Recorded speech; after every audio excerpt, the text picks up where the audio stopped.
Take a look at this. January 25th, 2022. Banned and restricted announcement.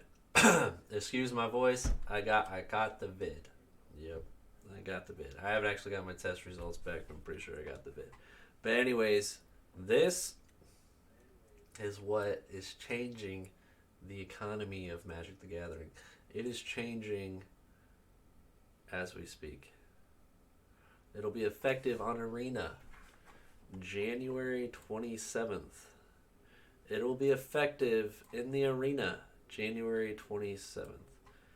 In Standard, Alrun's Epiphany is banned. You can no longer take those extra turns.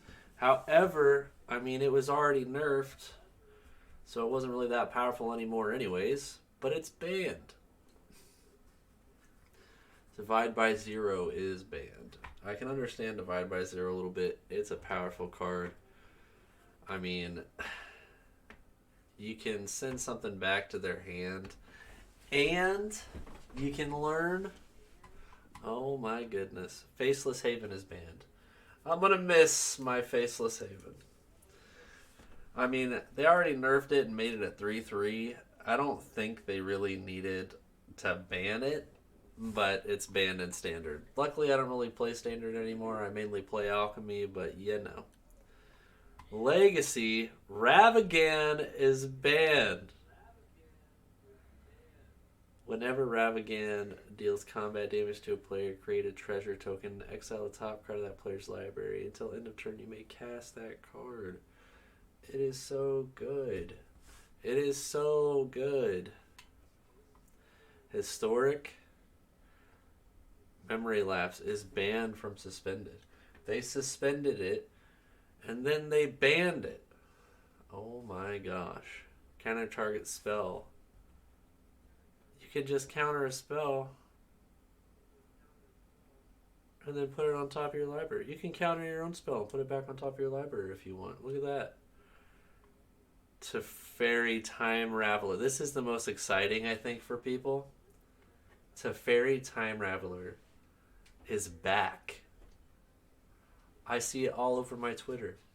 All the streamers, all the Magic players, a lot of the competitive players are like, I got my Teferi back in Historic. Look at that.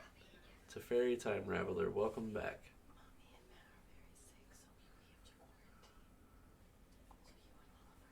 Let's get to the good stuff, chat. Let's get to the good stuff. Alchemy is what we play on this channel majority of the time. So let's look at that. We'll exit out of this one and we will look at this one. Card buffs. Acaric the Archelic.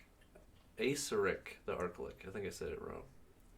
Removed opponent's option to sacrifice a creature on the attack trigger. A symbol from parts lowered the overall cost. It now requires 2 black mana. 1 black from 3. Nice. We liked playing with that card. Blood Rage Alpha. An increased toughness is a 4/4 from a 4/3. So it's more likely that card will stay alive. Cloister Gargoyle. Lowered cost. Reduced toughness. +3/+0 in flying. Dungeon Descent. Removed enters the battlefield tapped. Ooh. Venture to the dungeon. Elwick. 3rd Planeswalker ability is now -6 from -7. Fate's Reversal, lowered cost from 1 black. I'm not seeing a lot of cards we play with just yet, chat. Find the Path. Enchant Land. Those are buffs. They want people to play with them. Yeah, they do. They want people to play with them, which is why I'm like, I don't see a lot of cards we play with. 2 mana instead of 1 color. I think they're trying, what it looks like to me is they're trying to make Golgori stronger, because there's a lot of black and green cards in here. Puppet Razor, increased toughness, 3/4 from a 3/3. Preceptuous Drop. More dungeon stuff. Yeah, there's a lot more dungeon stuff in here. They're trying to bring the D&D stuff alive. Yeah, venture into the dungeon. That's a, like, maybe we could do like a dungeon deck. Yeah. When Perpetuous drop enters the battlefield, venture in the dungeon. Enchanted creature gets -2, -2. It gets -5 as long as you've completed a dungeon. Black-white here. 2/1 from a 1/1. As long as it's your turn, Triumph Adventurer has first strike.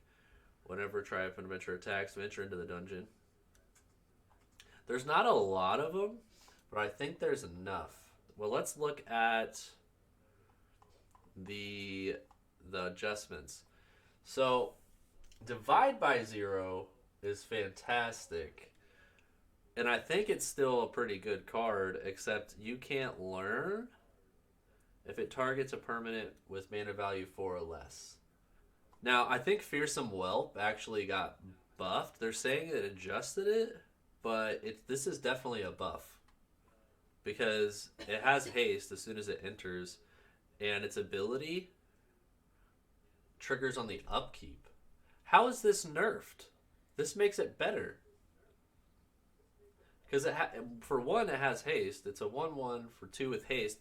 And on the upkeep, the dragons in your hand are automatically cost less instead of your end step. That triggers earlier, right? How is that nerfed? Opponents have a turn to remove it. But that still doesn't go away. The perpetual doesn't go away. Those dragons in your hand still cost less to cast. And instead of having to wait to the end step, it's on the upkeep. So that means they have less time to remove the dragon. Because if it was on the end step, then they could remove it on the upkeep. Yeah, exactly. Wait, are you saying... Oh, no. I read it wrong. I see what you're saying, Nuno. It's okay. So it doesn't start until the next upkeep. It's definitely nerfed. They thought putting haste on there would fix that, but it doesn't. Dragons got nerfed quite a bit then, because Tyrant got nerfed too.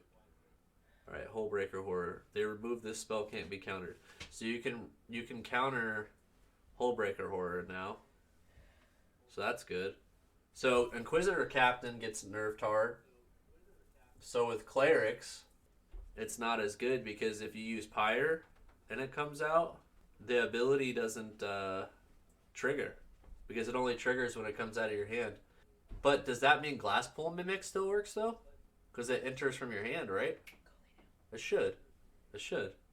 Wait, no, if you cast it. Yeah, read below.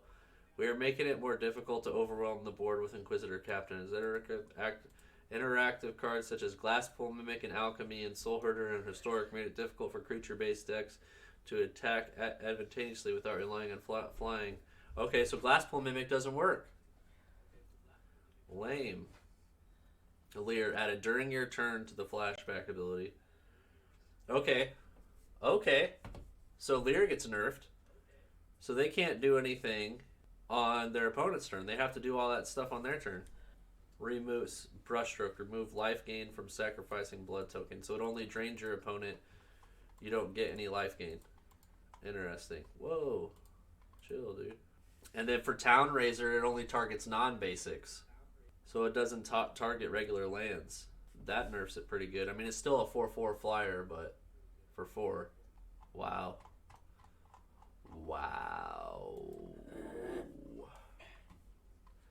I think that was overall fair. I mean, it kind of sucks our Inquisitor Captain got nerfed kind of hard, but... And it kind of sucks for people that use the wild cards for some of these cards, and then they got nerfed pretty hard. But, you know, such is life. So I looked at the top one. That was like the most recent. That's a trending article here.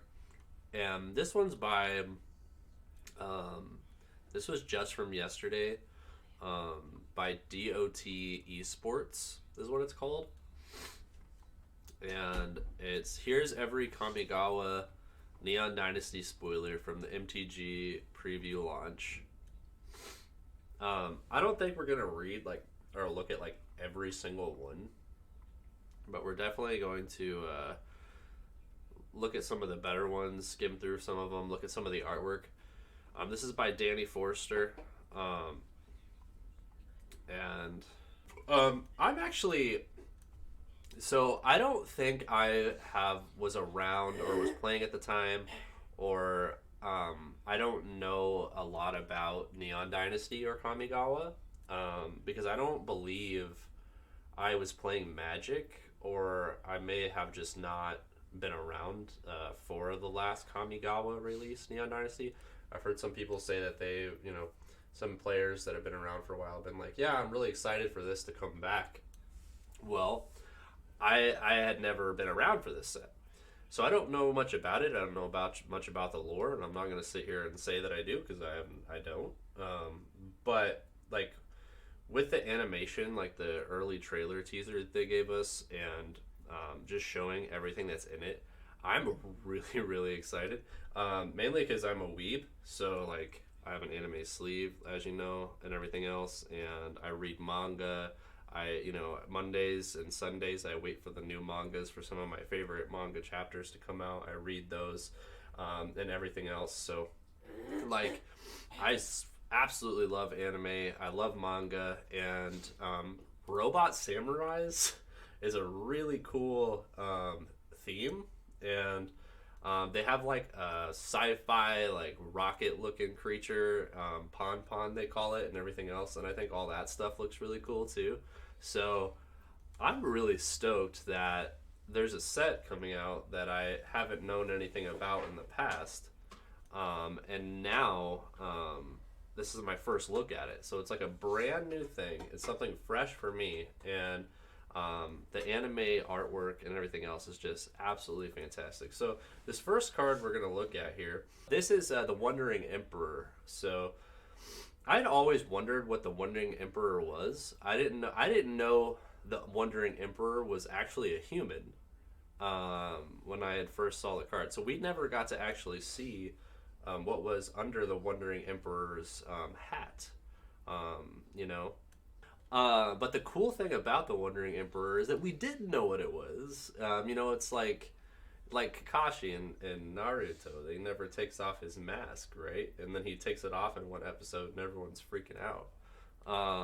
But we didn't know like what was under that Raiden hat that the Wandering Emperor is wearing. But the Wandering Emperor is a woman, and she's this samurai.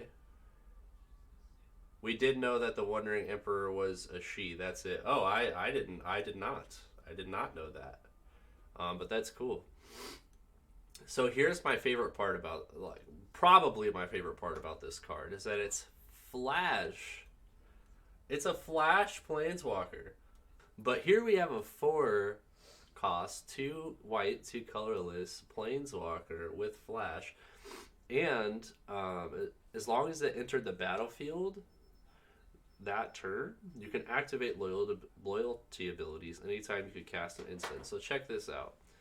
The Wandering Emperor, and having Flash ability for a Planeswalker is really cool too, considering for this Planeswalker, because she is a samurai. So you imagine she would have sneaky, stealthy abilities in the lore, right? So Flash would be amazing for a ninja or like a samurai, right? But with this combat trick, but imagine you have a 2/2 creature. They're swinging in with a 2/2 creature, right? And they're wanting you to block because they want to trade. You flash in your Wandering Emperor. You can cast those abilities anytime, so you can put a 1/1 right away on that creature, block with that 3/3. Now that 2/2 dies. Or you can create a 2/2 samurai token as well and use that as a blocker.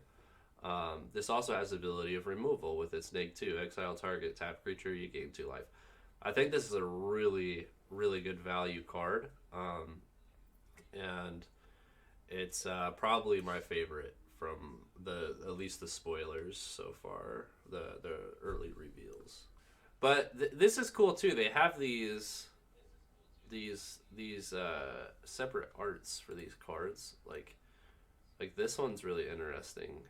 It's more probably like an older anime style. Like this would be like the early Berserk anime look, and this is more of the modern anime look. Showcase and borderless, yeah. So this one's the borderless, this one's the showcase. And then they have And then they have this one too. This is like your traditional Magic the Gathering card. There's 3 of them. Look at this. They're really pulling out all the stops. Boom, boom, boom. Look at that. Everyone's talking about this one here on Tameo Completed Sage. I'm seeing a lot of posts on Twitter, which are hilarious, where it's like, I don't know what completed means. And they spell it with like an EATED. Like Pokemon, you gotta collect them all, yeah. But like people are like, I don't know what completed means, but I imagine it'd be like this, and it's just like Majin Buu, and it's like Vegeta or whatever. But it's really cool. So with this new completed mechanic, you can pay. So instead of to summon this, you can either pay 2 colorless, 1 green, 1 more green or blue, and a blue, right? Or it can be paid with 2 life. And if the life was paid, it enters with 2 fewer loyalty counters. But Tameo already enters with 5, so it'd only enter with 3 instead of 5. So it'd be closer to the ultimate if you paid its regular cost, but if you pay its completed cost, it won't be as close to the ultimate. But you'll be able to do both of its first and second abilities. And this artwork is really cool, chat. But this first one, +1, tap up to 1 target artifact or creature. It doesn't untap during its controller's next untap step. So that's pretty cool. So it doesn't untap under the on the next untap step. So that's pretty good. So you can get around it. Neg, exile target non-land permanent card with mana value X from your graveyard. Create a token to copy of that card. So that's pretty sweet. So if you lost, so if this comes in later in battle, so and you have up to 5. So if you have like a 4-drop, let's just say, because we play a lot of alchemy on this channel. Let's say you have a 4-drop Inquisitor Captain. Well, no, actually that doesn't work anymore. Never mind. They nerfed Inquisitor Captain, so that wouldn't be a good example. But I was gonna say you could bring him out and get another creature. You can only do that if it comes from your hand. If you cast it from your hand, I think now. Which there's another video on that for banned and restricted, but it can bring something out and it still has the ability. So if something triggers from getting out of the graveyard or entering the battlefield, that would be a really good mechanic there. But look at this. Look at that. These are so cool though. This one's probably my favorite. Not this one, but I think this one's probably my favorite right here. This gives me that really, really sci-fi vibe with the blue, you know? Like the X-Files, you know, type of thing. But like, yeah, so like the dark blue and this actually reminds me of like a movie. Oh, a really old movie. There was like literally like an alien or whatever that looked just like Tameo Completed Sage. And I can't remember what the movie's called, but it's like a sci-fi comedy movie. Okay, so Tezzeret, Betrayer of Flesh. Look at this. Look at this thing. This is crazy. Tezzeret's back, alright? And looking stronger than ever. And these are like fair costs too. So like with the completed, you pay the 2 life. They're all 4. But 4 loyalty points here. 2 blue, 2 colorless. The first activated ability of an artifact you activate each turn costs 2 less to activate. So Tezzeret's your artifact king here, causing synergy with the artifacts in your deck. So maybe artifacts can start being a little bit more of a thing. More stuff for commander, that's for sure. +1, draw 2 cards, and discard 2 cards unless you discard an artifact card. Nice, get some card draw there. -2, target artifact becomes an artifact creature. If it isn't a vehicle, has a base power and toughness of 4/4. That's pretty sweet. And then the ultimate, whenever an artifact you control becomes tapped, draw a card. That's not too broken. Lots of card draw abilities here with Tezzeret. And the ultimate is you only need 2 turns to reach your ultimate. Look at his hand. It's like it's like an artifact hand type thing. It's so cool. I think I like this one more, probably. This borderless one. Now we're getting into like the ninja samurai type stuff. This looks very Mortal Kombat-esque here. This is pretty sweet. This like if anybody ever seen the new Mortal Kombat movie, a lot of people didn't like it. I didn't think it was terrible. I actually thought it was pretty decent. And this guy looks like the main character of the new Mortal Kombat movie. Kaito Shizuki. Only costs 3. It's a Demir Planeswalker.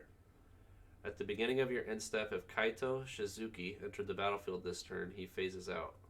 Interesting. Interesting. Huh. +1, draw a card. Then discard a card unless you attack this turn. Create a 1/1 blue ninja creature token with this creature can't be blocked. You get an emblem with whenever a creature you control deals combat damage to a player. Search your library for a blue or black creature card, put it on the battlefield, then shuffle. I think this card is kind of underwhelming. I don't know about this one. I'm not really sure. The phasing out thing is really weird. I really do like the reality chip though. This is a really crazy good card. This is just what blue needs. Really cool artwork. It's got the tentacles, obviously, right? The anime tentacle thing. Thanks for a lurkworm. You may look at the top card of your library anytime. Equipment Jellyfish. So if this enters the battlefield here, you got this the static ability here. Look at the top card of your library anytime, so you can see what you're getting. And then you can reconfigure it for 3, so it's like a creature, but it's an equipment, right? You can equip it to a creature, and as long as it's attached to it, you can play lands and cast spells from the top of your library. What? So as long as this stays alive, you can cast stuff from the top of your library. That's wild. So there's that. Just what blue needs. Silver Fur Master. So we got some more Demir stuff here. Ninjutsu. So there's this new ability called Ninjutsu. This costs 1 black, 1 blue here. Look, it looks like it's Master Splinter. It's Master Splinter, chat. Oh my god. Ninjutsu abilities you activate cost 1 less to cast. Other ninja and rogues you control get +1/+1. That's so cool. I love that. Goro Goro, Disciple of Ruse. 2, so 1 red, 1 colorless for a 2/2. For 1 red mana, creatures you control gain haste until end of turn. Busted. Let's go. Goblin Samurai right here. For 5, create a 5/5 red dragon spirit creature token with flying. Activate only if you control an attacking modified creature. That's so good. Oh my gosh. Hello, red. Aki Emberkeeper. You're getting some more goblin stuff here. We got a Goblin Warrior for 2 for 2/1. Whenever a non-token modified creature you control dies, create a 1/1 colorless spirit creature token. So, guess what? We get all the modifiers. So, for a lot of good stuff to happen here, we need modifications going. We got Simian Sling. 1 red artifact creature, Equipment Monkey. Equipped creature gets +1/+1. Whenever Simian Sling or equipped creature becomes blocked, it deals 1 damage to a defending player. And it has the reconfigure, so this can modify a creature with the creature. Oh my gosh, you got your chocolate and my peanut butter. Attached to target creature you control, or unattached from a creature. So you can attach this, and then it gets +1/+1. So this can attack alone, so this can be a creature by itself, or you can reconfigure it. It's interesting. It's how do you say it? Like Megazords and like Power Rangers or something. That's crazy. That's the reconfigure thing. That's cool. Or like Fusion in Dragon Ball Z, right? Angry Monkey. Greater Tanuki. 6, 2 green, 4 colorless. Trample. Discard Greater Tanuki. Search your library for a basic land card. Put it onto the battlefield tapped and shuffle. So Channel lets you search for mana.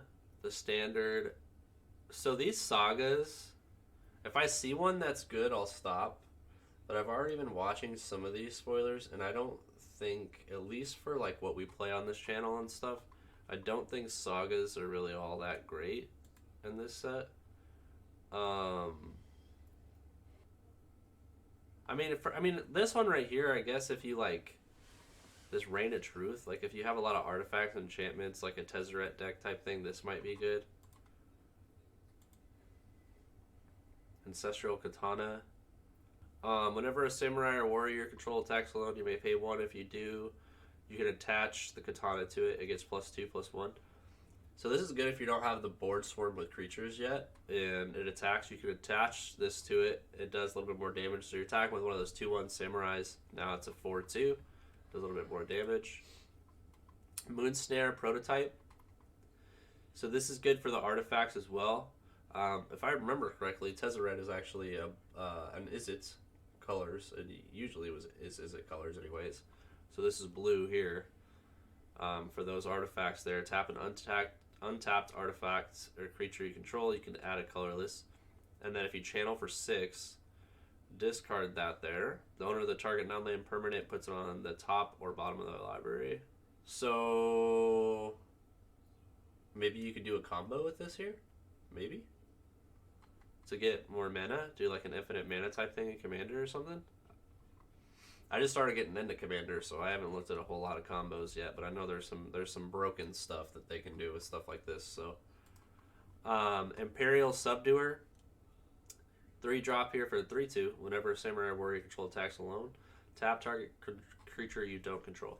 So I'm noticing a lot of, and this could just be a coincidence with the spoilers, but I'm noticing a lot of attacking alone stuff, and I almost wonder if that's something that they're trying to make a thing. But I'm seeing that a lot with a lot of these cards. Look at this artwork. This is very old school manga right here.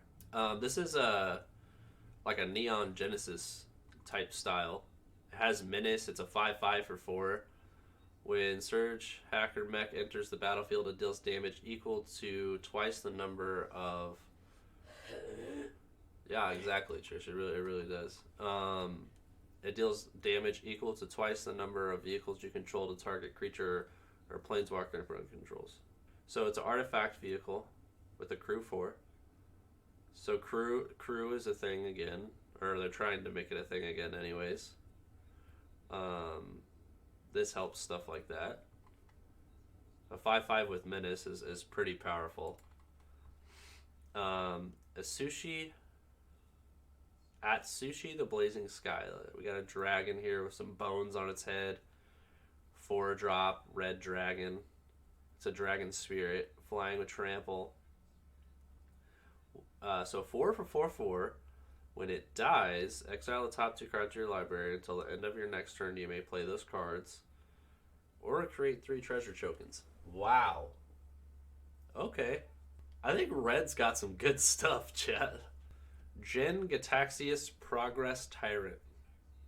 A lot of people are freaking out about this card. A lot of people are saying, hey, you should be excited about this. This is a really good card. And then other people are like, don't get too excited about it because it's just going to get banned. Some people are like, hey, this is just going to get banned. Like that. But I haven't read this card yet because I've just been kind of laying back and kind of just listening to like some of these spoilers and reveals and stuff and just seeing what people say. I haven't actually read this card yet, so I'm going to read this and then I'm going to see if what some of these comments where I stand here, I guess. So we got a legendary creature. It's a Phyrexian. Whenever you cast an artifact, instant, or sorcery spell, copy that spell. Okay. Whenever you cast an artifact, instant, or sorcery spell, copy that spell. So automatically, you get a copy a spell, an instant sorcery. You can just copy it. So like you can literally and choose new targets for it. So you can just burn the board, right? Or you could mill someone, or you could copy Tasha's Hideous Laughter. But it only triggers once each turn. If it only triggers once each turn, then that's not too broken. Whenever an opponent casts an artifact, instant, a sorcery spell, counter that spell. Okay, this is busted. Yeah, I think I agree with maybe this getting banned. This is crazy. But the thing is it only costs 7. But all you need is a little mana ramp. Maybe throw some green and blue in a deck, and then you got this guy out super quick.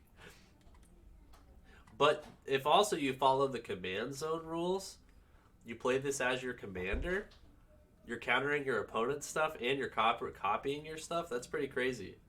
Both Sanju, Who Endures, a legendary land, 1 forest. It has channel. You can discard it, destroy target artifact, enchantment, or non-basic land an opponent controls. That player may search their library for a land card with the basic land type, put it onto the battlefield, then shuffle. 1 less to cast for each legendary creature you control. I mean, this doesn't have to come in tapped or anything, so if you're playing green, you should definitely be playing at least 2 of these, right?